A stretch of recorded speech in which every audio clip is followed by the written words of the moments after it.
My guest today is Zoe Buckman, a multi-disciplinary artist working in sculpture, installation, and photography. Known for her artwork that explores themes of feminism, mortality, and equality, Zoe's work has reached audiences around the world. In addition, Zoe has repeatedly spoken out about her Jewish identity, using her platform to be a voice against anti-Semitism. Zoe, thank you so much for being here. How are you doing? I'm good. Thank you for having me. No, it's a real treat to have you on. Before we started recording, I was just saying to you that we haven't really had many painters on, many artists on, so it's very exciting to have you here. I want to ask you, what is your journey as an artist been like? Can you tell us about that and how your identity as a Jewish woman has influenced your work? Yeah, absolutely. Um, so I feel as though, you know, the parts of my identity that are Jewish is sort of like it's woven through my entire identity, just as being a woman is and being a mother. And so in many ways, Jewish personhood has always been a thread throughout my work.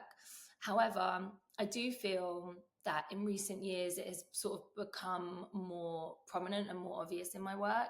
And that's really reflective of my personal journey. And so basically, I really got my Jewish identity and heritage and sense of self from my mother.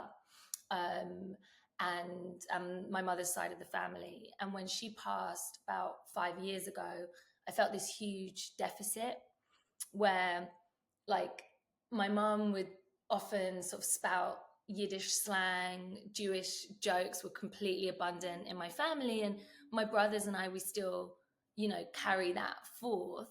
But I have been sort of lacking that Jewish mama. And so during the pandemic, I just started to, I think I just saw one or two news articles about instances of anti Semitism in America on school campuses. And I was like, what is going on here?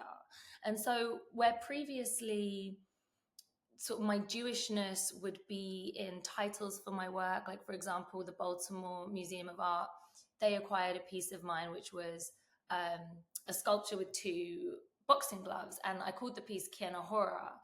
And another piece of text that I repeat often in my work is like shbubala, like shush bubala, and these sort of like soothing words of my mother and my grandmother and my great grandmother, stories about when a Jewish woman comes on her period for the first time, traditions to do with that. That was always part of my work. Then it's the pandemic. I'm learning about this kind of uptick in anti-Semitic incidents in the diaspora. And I just kind of fell into, I guess, a reckoning or a realization that things were a lot worse than I knew they were, than I knew them to be. And once you wake up, it's very hard to unsee these things. And so that then put me on this path of learning and also unlearning, where I was asking myself all sorts of questions about, like, Jewish community, about my identity, about Israel itself, because I had had very fixed ideas. And suddenly, in going on this journey of learning a lot more about the reality of anti-Semitism, that then led me, of course, to discussions about Israel and enabled me to have a much more kind of complex view of the conflict. How that has affected my work, and sorry, this is like a very long ramble. I won't answer each question. I won't take this long for each question, I promise. But I have been for some years since doing this kind of like expanding and unlearning, my Jewish identity and Jewish community has started to feature much more prominently in my work. And actually, in September, so obviously before October 7th, I did start a new series, which we can discuss later. And it started with a self-portrait, my first kind of really formal self-portrait. And again, I can go into more detail about that in a bit, but this new series that I'm working on right now is going to be exploring my Jewish community and my Jewish family and our relationship to the concept of home, and how vulnerable a concept that is, and how that has always changed for the Jewish people historically. And I think a lot of us in this moment right now are really questioning what home means to us. Mm. So I hope that answers your question in some way. No, it does. It does very much so, and that's very exciting. This idea of home and this new project that you're working on. I want to ask, what is the process going into this, and more broadly, what is your process when creating art? Does it look different for different pieces, or do you sort of have a general style that you get into when you create? Yeah. So I'm often putting myself, or I feel like I'm always putting myself actually in the role of the student, both in my work and in my life really as a whole. Mm. And so for each series, I feel like I push myself one step further. And so there was a show that I was mounting right after my mum died, and it became very obvious to me that I wanted to use ceramics and I wanted to create teacups. I wanted to have a nod to the ritual of tea that was so synonymous of our relationship and of my mother. But I also wanted to make these sort of like fragile objects that were kind of that were slightly broken or misshapen or weren't working as one would need them to as a cup of tea. But I know that I didn't know how to use ceramics, so I got a teacher, and together he taught me how to kind of hand mold and craft these small objects, and I was then cutting into them. I was looking a lot at like grief and trauma and how it takes pieces out of you. And so I guess that example is just to show that, like, for each series, there's usually something that where I'm having to push myself outside of my comfort zone. I made a piece of video work also in the pandemic, and that was really like, it was really vulnerable and really scary. Like, I don't consider myself a filmmaker. I don't consider myself an artist who uses video art. So obviously I had an amazing team of mainly women. I worked with some incredible actresses, Kush Jumbo and Sienna Miller. I had a third actress. We were doing this sort of performance, this 3-channel performance of a poem that I had written, this long poem that is writing to do with gender-based violence and domestic violence and bleeding and bruising and all these things. I had 3 actresses and one of them dropped out. And I said to Sienna, like, can you help me find, I need a third woman. Can you help me? And she was like, no, it's you. And I was like, no, it's definitely not me, babe. It's definitely not me. And she was like, Zoe, this is your story. These are your words. We've all heard you do your impersonations at like around the dinner table. Like, you might not consider yourself an actress, but you should try this. And if you don't like it, shoot yourself. If you don't like it, you just cut it out in post. And I'm thinking like, oh, bless her. She thinks I have unlimited budget. I do not. But so yeah, so I'm constantly pushing myself. Right now, I'm definitely using painting more than I ever have. The work that is looking at my community and my family and our relationship to homes, it starts actually with photos that I take. So I go everywhere with this small point and shoot camera. I'm always photographing my nieces, my nephew, my sisters, my best friends, my brothers. And then, like, for this work in particular, I'll find an image and I'm like, oh, that's the one. I'll ask permission, especially if there's a child that I want to depict. And then based on that photo, I'll then do a sort of painting depiction of that moment. And then I will start to embroider. And that's really the long, arduous, like, I want to kill myself part of the process. But the embroidery is really important to me.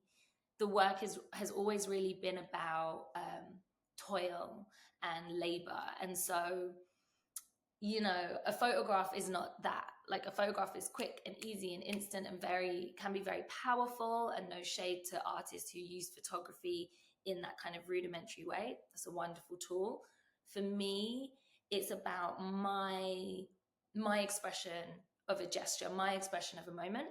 and I do that through work and toil and threads coming undone, and looking at like our mess, and our imperfections, and that's always been a big part of the work. Yeah. Yeah, I really like that. And in your work, you touch on a lot of different themes, and you also on social media, you're very outspoken about your Jewish identity and that sort of thing. And have you previously, and if you haven't, would you consider ever addressing anti-Semitism in your art? Is that something that you've done before? And more broadly, what role do you think art can play in addressing or even combating anti-Semitism? Yeah, I think art has the power to be hugely impactful, um, with all social issues, and when we look back historically at movements, uprisings, wars, conflicts, these huge kind of defining moments in time, it's often art that is something that is used to represent like what was happening and what the climate was of the people. So art is so powerful in that way. um I think that for me personally, I almost have these two different art practices that work in tandem with each other. And one is what I would consider to be like my personal art practice. And that's to do with the work that I am making in my studio alone for a show. I work in a series.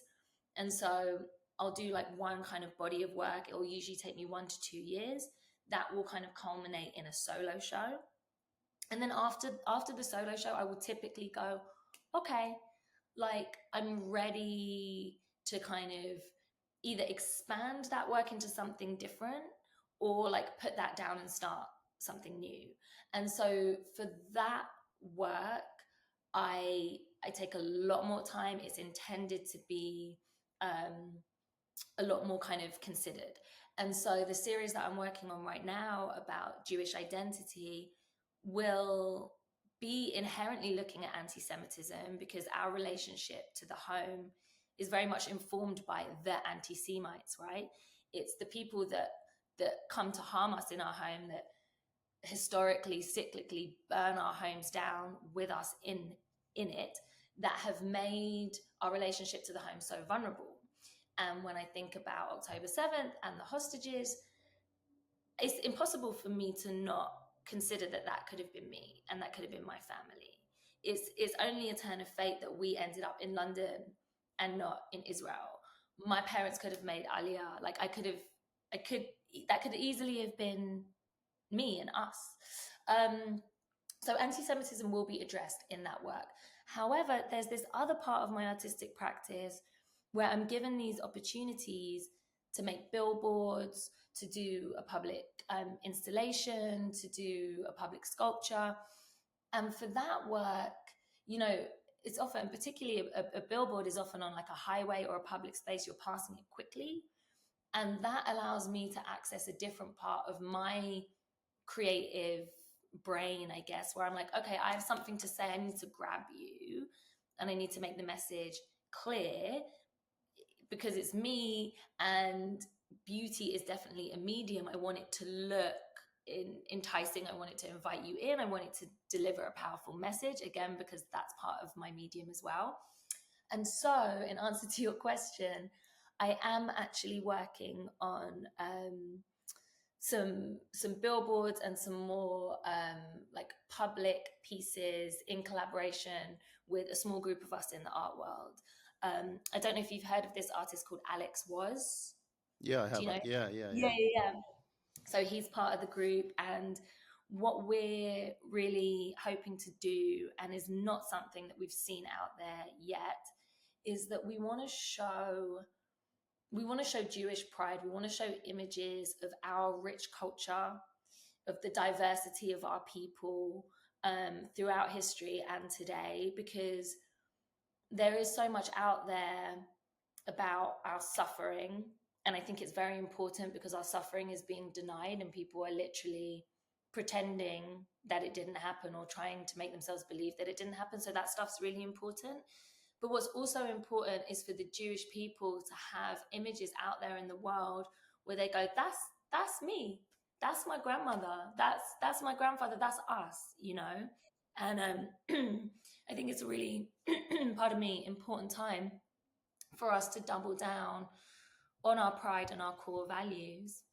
Yeah, yeah, I completely agree, and I think it's really important that we don't let anti-Semitism define us as a people. It's crucial that we still celebrate Jewish identity and Jewish culture in ways that are meaningful to us. And while we, of course, recognize the anti-Semitism that is there, we need to be able to, at times, put it aside and recognize the joy that is in Judaism. Yeah, Now, yeah, you did mention.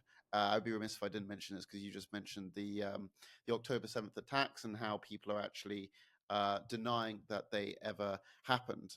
So on October 7th, by now everyone knows Hamas terrorists murdered, raped, kidnapped thousands of Israelis. And we have seen widespread denial and a cover up of the facts by demonstrators, by academics, and even trusted public voices.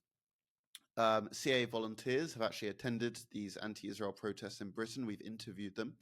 Um, and we have found that when confronted with the facts, they brazenly deny them, including the horrendous sexual violence carried out by Hamas against Israeli women.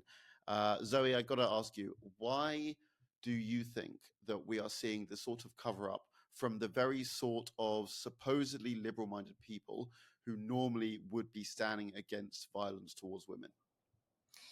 yeah, it has blown my mind. Like I was aware of how hated the Jewish people are, especially Israeli Jews, but this piece right here, I don't think I will ever actually be done exploring this in my work. I've always looked at rape and sexual violence for many years. I am myself a Jewish female survivor of gender-based violence. The fact that there is this kind of society-wide denialism and gaslighting, woo, like it's another level, especially from feminists, especially from liberals and progressives who we used to like lock arms with and march with on all of these issues. To have them then turn around and be like, fake propaganda, AI generated images, is such a betrayal. Why this is happening, I feel at the core is a deeply ingrained anti-Semitism. There is, and I think has been, a distrust of the Jewish people that has been implanted by the anti-Semites in every single generation. And when you're looking at such an old and entrenched hatred and such a kind of covert, malleable, sneaky hatred that literally does kind of shapeshift through every generation, it's very hard for people to even be aware that they hold these biases. So I think that's a big part of it. Another big part of it is that I think people have become very, very basic in their thinking, very binary and black and white, and they are led to believe that there is one group of oppressed, there is one group of oppressor. There cannot be intersections. There's no Venn diagram of those two groups. And if they've been led to believe that Israel and therefore all Israelis are nothing but evil, then to be confronted with the fact that these women were raped and sexually mutilated and sexually tortured, these babies were burned, like to be confronted with the truth, it would scramble their view of what is an oppressed person and who is an oppressor, and they would have to kind of really dig into and understand that multiple truths exist, right? And I think the people are unwilling to do that at this stage and at this point. And then when culturally there's a paradigm that is so, like, it's so accepted that it's cool Like, it is unarguably, we have to say, particularly in Britain, especially in London, it is cool to hate Israel. Like, it buys you clout. I've received a lot of hostility, right, since October 7th. I've been very vocal about my Jewish identity, especially for the last few years. So I'm used to like some trolling and some hate, little like minor little death threat every now and again. Since October 7th, the tidal wave of hate, of death threats, of rape threats, and like personal being cut out of personal relationships, it has been very, very vast and acute.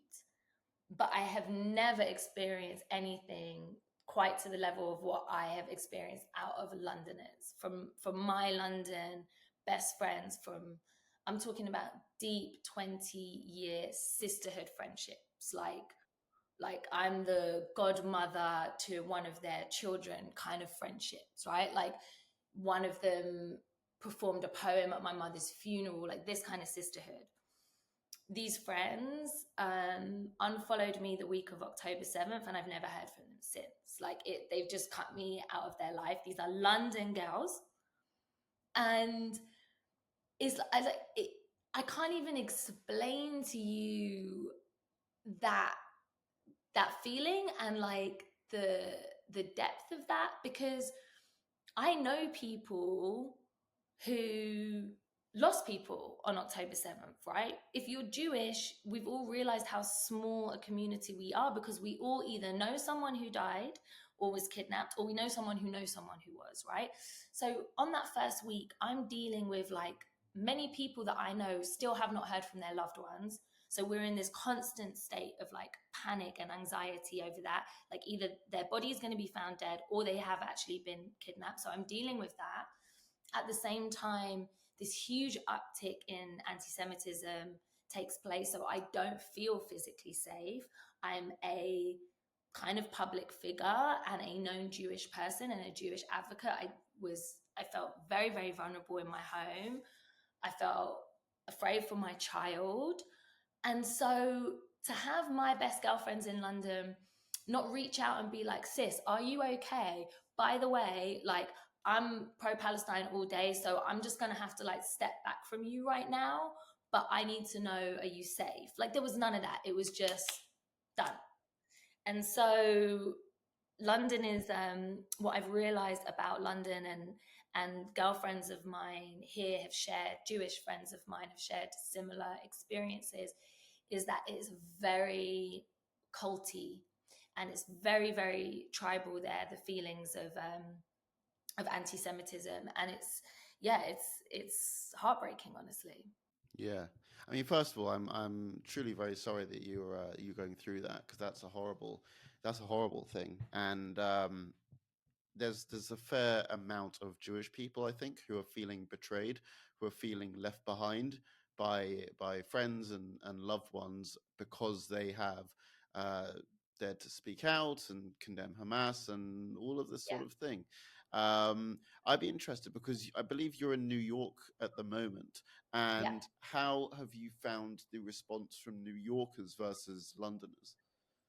Yeah, it's very divided here, of course. Like, even just condemning Hamas, even just saying I am a Jewish person in pain in this moment, this is not okay. Like, even that can get you hated and ostracized.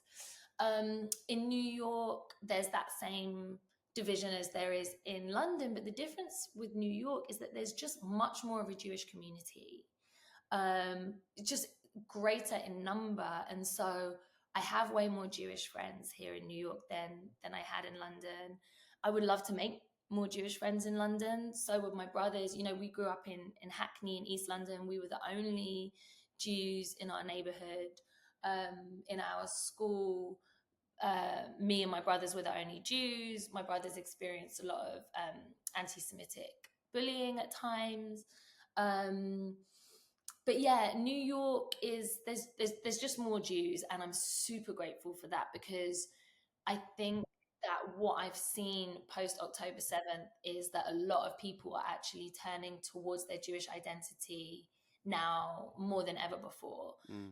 There's way more Hanukkah parties, there's way more Seder's, there's way more Shabbats, and it's a beautiful thing. I think we need this, we need community, we need to have spaces where we feel safe, where we can discuss the really hard things, where we can disagree and debate, but know that ultimately, like, we share that part of our identity. We've got each other's back, and now we can like fight it out.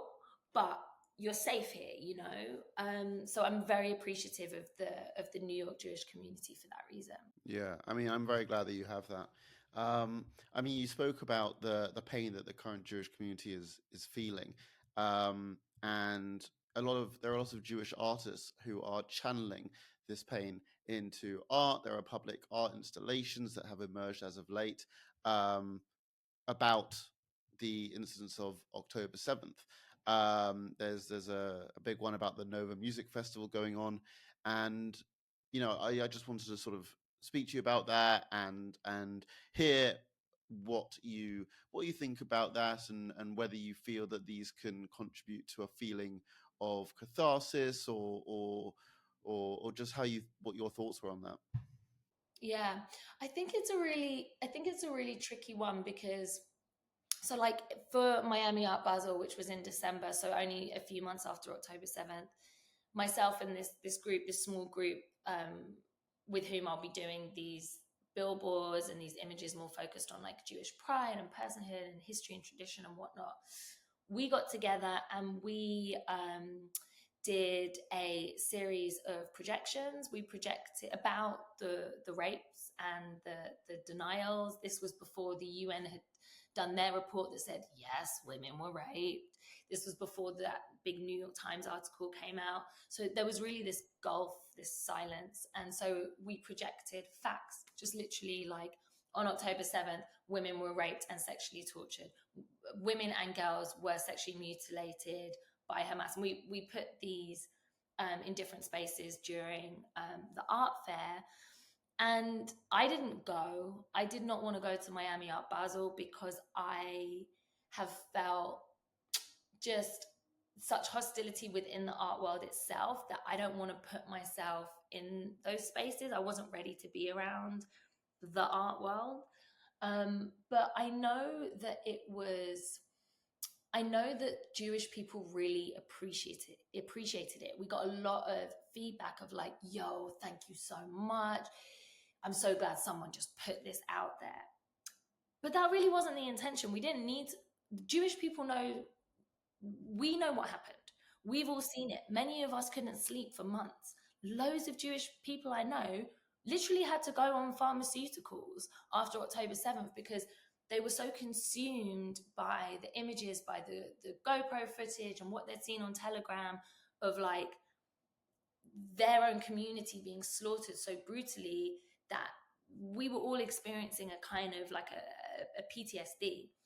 So when it comes to these art installations, I think that what needs to be figured out is like, how is it that we can protect Jewish people from having to see what they've already seen too much of, right?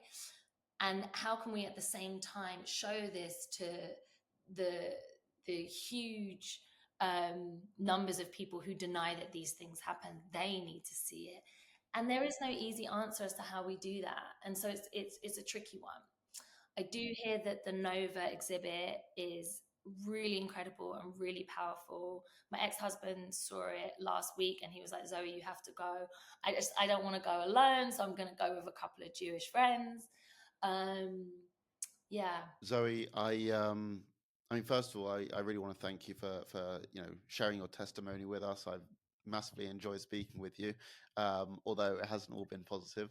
Um, let me ask you a question that I ask all of our guests, which is, if someone who is not Jewish comes to you and says that they want to help in the fight against anti-Semitism, where should they start?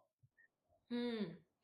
Well, I mean, first of all, your account has been you're part of that process that I was saying earlier that I went through during the pandemic of like really having my eyes opened as to how serious anti-Semitism had become in the diaspora. So, you know, following accounts such as yours, I think it just so valuable if people are online.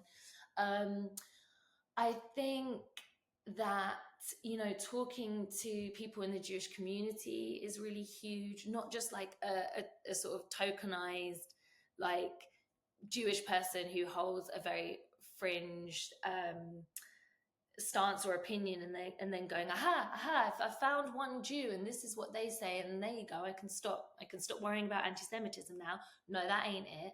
Like, you really need to, if you care, you need to speak to your Jewish friends, speak to the friends of your Jewish friends.